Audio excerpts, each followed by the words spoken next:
Ya, toi whatalofa ma whawhelo iatu. I lo tupu, ia ma lo tupu, malu sui fuamu. Ia, mai le, nei fui whawaponga le tātou po kalaima le Samoa Matters. Ia, maise o le vai aso nei o le vai aso ngana Samoa. This is the Samoan Language Week. Ia, watful nei vaenga o le po kalaima, po nei video, po le video. E avea masao o le Samoa Matters i le tātou vai aso. Pei lava ona tā ua i le tātou autu. Ia malu sa folau lagima ia fa mo foi le Samoa Matters o folau pel lagima ia fa ngasolonga mafufo uma o le tato vai aso mai talwaila ono lo ta ua le sa ia po le va foi o vea ma vaing autu o le theme ia po le autu o le vai aso e manatu le Samoa Matters o le atu ni sio upu whaupunga alanga upu e whatatau i le wā whatatau sa atohoi i ngā tai whale e tele nisio o vaiangol pokalama ne utuana i sa talnoi nale tele o mata upu i manisi foi o whamtalanga e whatatau lava i le tāua o le wā i le anganu i tūmanga i whanua I le fesota inga le alenga ngana maleanga nu the connectedness of the language and the culture. Ya e manatu la Samoa Matters la tu inatu proclama le nei vanga ne o le proclama Samoa Matters ia nisio upu fo punga e polanga upu foi e atonu e toe fa manatu nisio umta upu montal noine ia ai toe vatu pe nisio fa pulanga nisio fa mtalanga I le vaenga ne o le tatu pokalama ina ia fai pe masao ma ngā pe I le fatinonga ai le ngata ilea o le whamoemoenga o le vai aso o le ngana Samoa ia a o le tuinatu le ia tatu lisi o upu talnoina upu ia fa tatau lava I vaa po le saa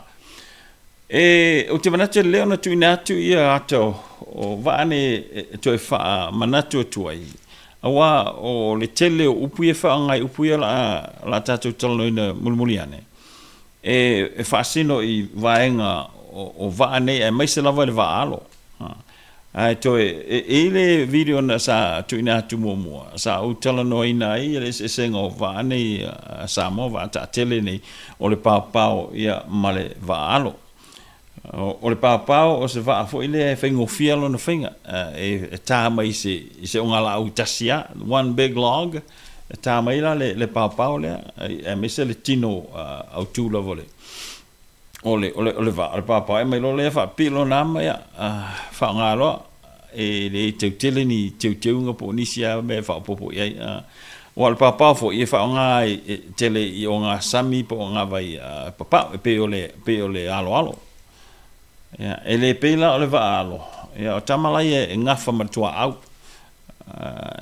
Tauma ngaru mapu o le vasa. Ya, ma peau so o le vasa o le vaalale o le vaalo. Ya, fa ngai tulinga atu. Ya, alo fanga tau taifo e Samoa. Pela no to sisila atu. O lo yeni vaenga o le vaale pe fa lanu mumu atu mo tosi I vaenga le la talo ngai ai. Ia o vaengala na le whao popo le vaalo. Tu sa tu e whaamalo siei ma ia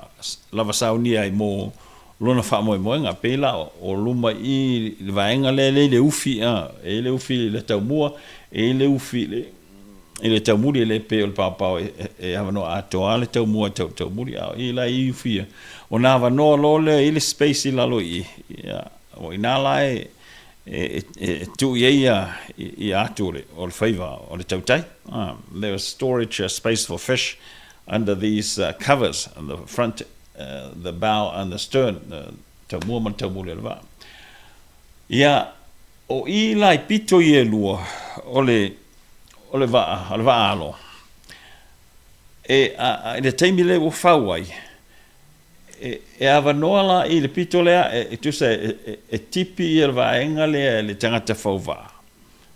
le space pe ono le fito inisi le loloto I both sides I pito o mai lua le va tu sa I no foi tono le va tu sa I tonu o tafa ia ia vaenga ia lua le va le fono wa tipi atu la fasilau papa ona fono i lole la vanoa le na tipi ese mai le tufunga o vaenga la i le va eta o le va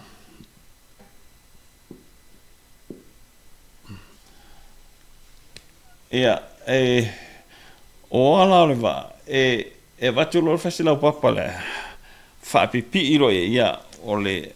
ana vatu lole o le au vili wa vili pu i le fasilau papa te vili pu le tino le va o vatu lo ma afa ia sai e lola ia le fasilau papa le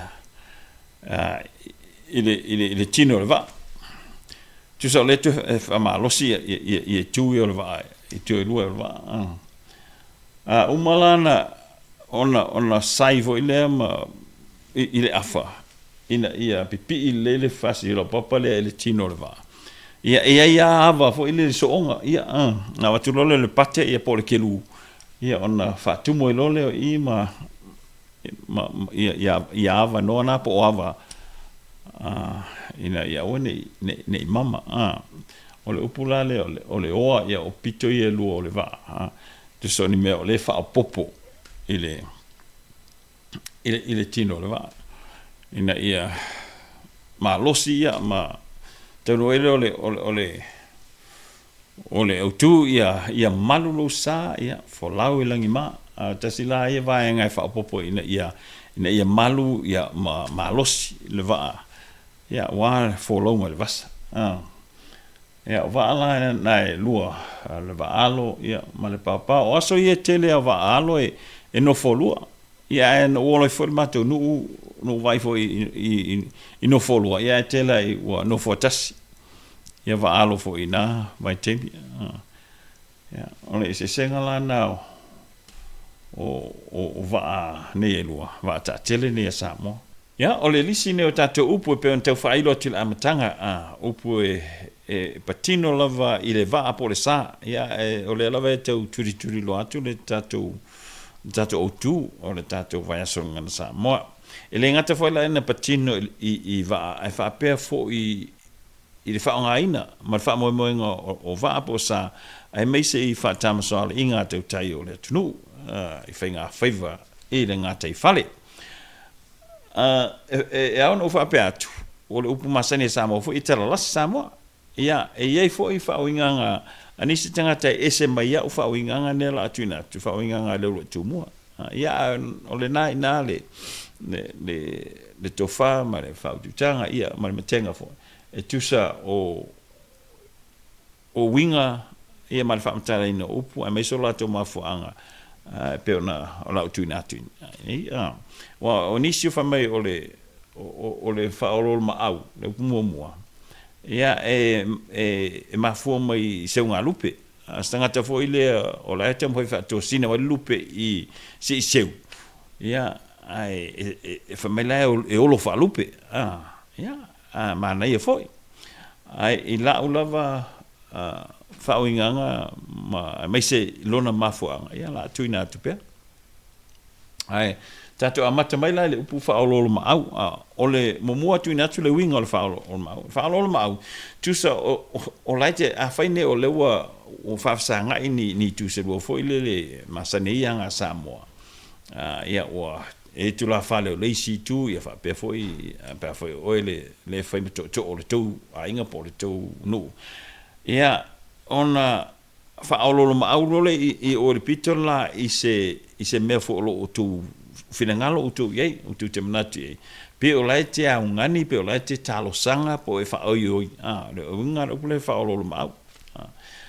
te mo fai foi le mo se feutanga inga vale lei ma le va fer lai ma fana ole o tu sole au tuana o le Faaolooloma'au o lai te talo sanga te ai oi te au ngani i leisi pito leisi tu la fale la tu mai ya ola tau na matu Faaolooloma'au ya se tu mai se mat se avanoa se tau ta penga i matu ta penanga i tu se malata tu filo inga ya ona matu toe fa pa ia tu le tu se fa penale le fa ngai no le Faaolooloma'au lai te talo sanga I se me for a favor you're asking favor for a favor asking to be heard to be considered to be respected etc o le upu la le faaolooloma'au I le faaga I le ngana o so uma sia sai fa vanga na te mi o le ngana fa to ina ia mani launga foile ai va to ma va o tuna fale e tai fa longa le ufa nga ina le in more in very formal settings traditional settings especially e fa nga ila le upula le faaolooloma'au o lona winga na o lona mafuanga nei o le faaolooloma'au o le la to foi la tu I lesi video sa o fai sa tu ina tu me fa antala tu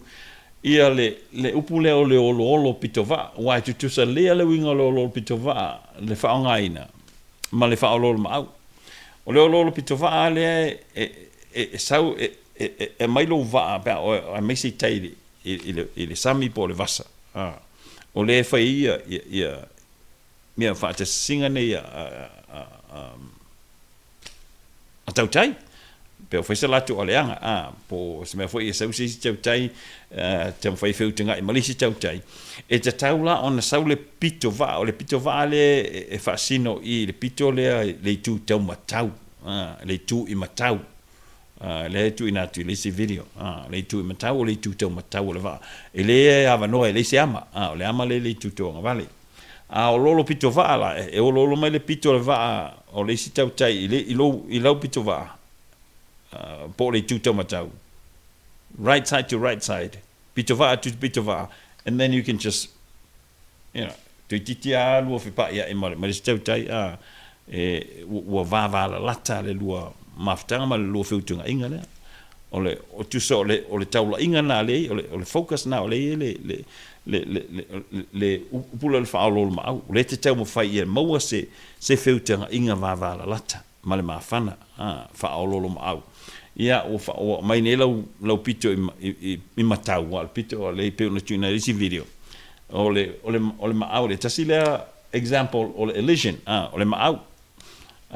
ia o le matau o le makau pe una tuna atu but the right side of the canoe is they tu I matau le foi le tu I ma'au olo mai le tu ia I tu I ma'au I lau I le tu ma'au le si va io no mo lo fete awa a sau nei la ai o lolo pito ama mai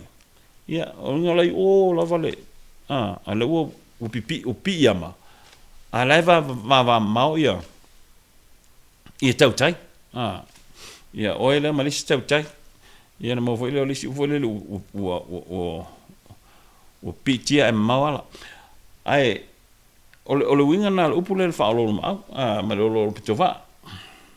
it still has to go back to this relationship or this effort of the two fishermen to be close to each other.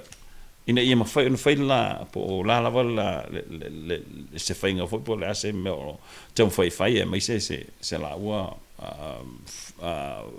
a leanga a me se lava leanga tai po tau whai fo e toi whau se meo whangota e mena o mi elf so sani lista o tai ai o le olo pito va ma le faaolooloma'au e tutusa le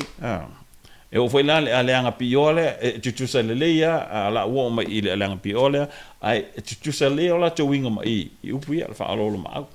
o lo mai le pito I matau le pito tau matau lo va I le isi va I ona maua lo lo so ta inga va la tele lo no winga la sa le a fe le e ulo le tau mo lo va o e o le ama le pito le sa lo le va le si tau tai le u le foi le tau mo o a le ama le spito la melo ia o lo o pi yo o pi yo ia sides way ma tau le tatu fa te inga example and to ina tene o pi yo ia po o pito va fo o pi le va ia po I tu te matau po I tu te matau I o pi le faaolooloma'au olo mai le tu te matau le va I le tu te matau le si va mo lo le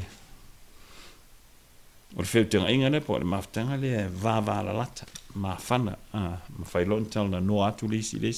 whetu wha i atu le whasi a leu umona a isa Faaolooloma'au lolo pitoa o lolo pitoa mala ia ele o se whainga tau sa fia e yeilo na lave e masani no whaalongo o whaonga e nisio tangata whapea ia o te fia pi ia matu i la u lava whaoinga ngā malo mamlama i le pi iama versus pi ioa e pi iama o la lava i le ava noa e la vea i iama ia ai mai se wha te il moana le whaise lua se whiutanga inga lea pos ele anga fo saula le amo le va lisi vatula wama ia mena e mo e fili loa la vea malepe ia ngo te unga i fa ina ia ulova ole upula te ona fa nga pe afa le te tau foi te tala sanga i sisi pe afa le te fio moso wa no te tala no atu ai foi le pe ole te fa la ve tu ala esa no se o te fia pi yo atu rather than pi yama wa le pi yo le la e o atu o right side to right side o se finga va la talma a le anga pi yama nei po le ololo pitama e le se whainga o e lava se tūlanga la matia fo le pe a pi iama pe a fili iama o le va so pi ioa is better than pi iama e le whaonga ina lava pe a tua e le whaonga ina nei metaphor ia po o ninga ngana wha tusa fo i le tunu ia tatu o mai le oa ia o nau tau sira fia le oa pe ona whamtala ina tele i lewa atu o le oa o le va ne side le o fono nei le o tu el fasi la papa le e fa malo se el pito le va ina ia malu lo sa ia ma folau lagima aleanga tasi fo ilea example pos fa te o le elision wa o le upule ale aleanga according to le right two more pe ona tu fa solo mai fo inisio o tau le lea ma au tau tai asio matonu ia ole fa pupule na ole upul nei ole ai fa leanga le ai fa leanga tu sa aina na ai fa leanga ile se melele ole leanga e avede ile ainga fa lilo le secret eating a tau tai la utano stem ai fa leanga le ai fa leanga tu sa lai te la fisi mem ai sina fa sime ai fa leanga le la fa pupu le leanga a tau tai ole leanga la tau tai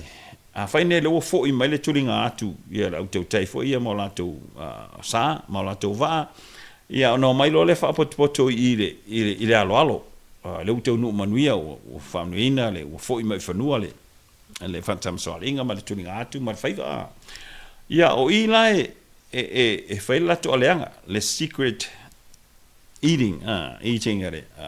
tau tai nei ia e pena mai la te atu lesi ia tu fa mai fa si atu e fa so me foi le isi tu so le fa mo asava no foi e faisa la tu sina la tu tama fatanga sa la tu inga mama ia ta wale aleanga foi le ai fa aleanga le secret ia le lo ma to al nu ia me se no foi tu matafanga e ilo atu al nu lai poto mai te ia la foi le aleanga and I've seen that when I was growing up in my village many times e mai fa poto ia aleanga pio ia te tau no mai le o le siva o le mai le ama e wai e mamao ia winga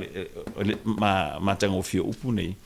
tango e faonga ia e lo loto o la to winga ma no ole aleanga la lea e ma fu mai fo isi upu ma sani le tunu pe ole nei ole sala ale tautai e to tongi ia o I fo ila aleanga le tau le wa si ile atu ale isi tautai a sau nei tu fa po to mai ile le anga le a sau le si tau tai asalona va ele I mo sanatu ia o tangata la le si tau tai le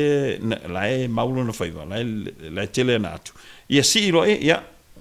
akule ma oe ia o si ile atu o ila le fe pona o si ile atu si le ia tau tai tu sa lau ave malis o foi ia le anga na sa mo fitu fa in fa so ia le upulana o le sala le tau tai te tomi o ila ele le avo ele le upuna awa o lo consider nei lai o ele o receiving ana tu o tu se sala fo ile e tu te tongi ia na tau foi le upule o a unei aya auta ya o I foi la sa o le anga le mafo anga le upuna e a unei ia aya auta ya tu say ia o nei le o nei le o fa so atu ata ia fa so mai oi e fa pena very reciprocal giving Samoa I mola ile ale anga le wa unei ia auta ya o le sala ale tau tai to tongi ia male wa si le po si le atu ale tau tai ia manisi lava o le la upule ale anga ale anga la na tau tai pe fo I mala to faiva fa poto e fe fa soa ia na to ona to ia ona to watu ia ale anga pi oa ia na ai o ma tau na pi mai lo oa pi atu lo oa ia ale anga la na le ta telefo ia I launga na matai Samoa ia te manato la o le ale anga pi ama la o le anga pi oa tu so le la o te fai te so atu ne ia mo se ta maftanga va la lata pi oa ta va ai o pi ama ia o mai lo le si tatu alanga upulea mama yoa mama I taloa mama is a leak it leaks at the gunnel and leaks at the keel le taele e mama yoa to e mama I le taele o le va mataulia le oa fo ile va to langa patch ia gaps I ole ia va no ia va I ole o papa le fa pipi I le oa ia tu ai le pate fo ile ma ke lue fa pipi ia ma puni ia pupu nei ma ava nei ia o le taimi fo le umi le fa ngai no le va ia o ma te fo ina na mata le pate le po le kelu ia amatalona ona mama ona sao atu e tono le sami tono le va o le winga la le upu mama yoa tu sa o mama ilunga le gano le gunwale le edge le va I le ole mama I taloa mama I le taele ia o lona winga o lese fa moi wa malepe le o le toe fa nga ina le va fa nga la stanga te foi le o leso na fa moi it's hopeless kind of hopeless circumstances fa te ilu po mama yo mama I taloa o lese there's kind of no hope you have to get a new a new canoe, build a new canoe, unless you can patch those leaks. But a lot of times it will wasilinga hoidele. Upulana mama yo mama tola. E nisi na upu e whaatatau I le va ia po le sa e pe ona I le tatou tu o le vai aso o le ngana sa. Moa I o se sauna mai ia lolo tu mua ma le Samoan matters ia se upu fo I ua sala I le ngana ia le upu masani masala ia vala nai na le faututanga e fi se upu se lolo tu mua ia ma lo ve fale ai o le famo mo lava ma le manatu maulunga o le tatou ngā lua whaatasi I le whaatau ino tatou ngana Samoa ya tatou toi whelai fo I se aso I luma nei teimi ia mai e leo tu mua ma le Samoan matters whaasofo ia.